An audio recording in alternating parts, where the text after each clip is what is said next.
In both comparative politics and in international relations or global politics, we're going to be interested in a concept called political economy. Political economy. Political economy is taking a look at the way specifically that goods, services, money, etc. get distributed inside of a particular country or between states. And this is a really big and emerging area because it's actually the intersection of a couple of things. And so quickly in this mini lecture, what we'll talk about are markets, freedom, purpose.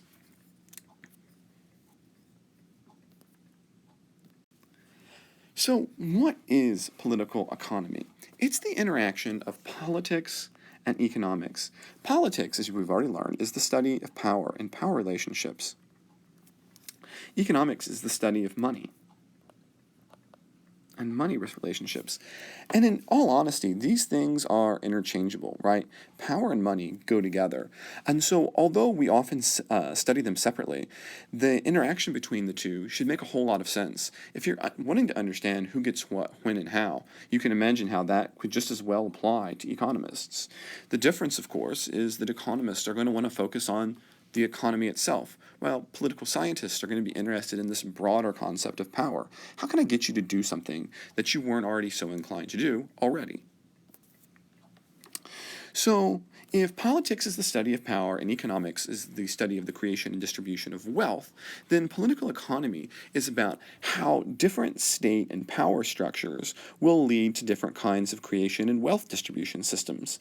And, as a matter of fact, also the different kinds of ideologies, as we've talked about earlier, that can want to make this different ways. So perhaps you have the difference between a capitalistic and a communistic regime. So, to understand political economy, we're going to have to understand three key concepts: markets, property, and public goods. Markets are, despite the name, they're the aggregate buying and selling behavior. So, what are people buying? What are people selling? And when you aggregate that among lots of people are buying and selling, you have a market. Property is the ability to do with what you want with an object. So if I own this iPad that I'm using to create this class, to the extent that I get to decide what to do with it to the exclusion of others, I have private property, or a property right. And then finally we have public goods. We've talked about this before in terms of states. They're things that are diffuse to everyone.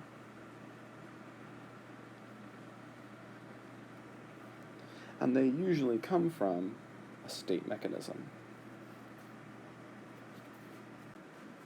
These terms will help us understand the different theories of political economy.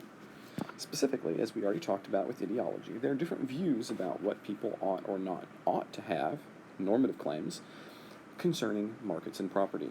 And the four major views that you'll generally run across in both comparative politics and international relations are liberalism, mercantilism, communism, and social democracy.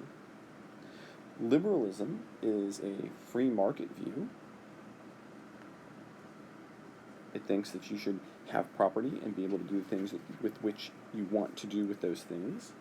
Mercantilism says that the state should have the most power, and so that economies and money, gold, should be coming back to increase state power.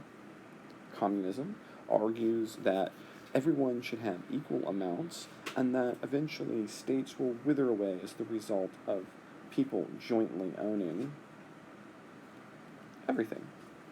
Social democracy is kind of a mix of liberalism and communism. It says that you're going to have a market, but it needs to be a regulated one. And that government is going to provide a lot of social services to make up for the issues in the pure market. Now, these are some of the basic theories of political economy, and in either a political economic class or a comparative politics class or an IR class, you'll go into a whole lot more detail, but we'll pause here for this mini lecture.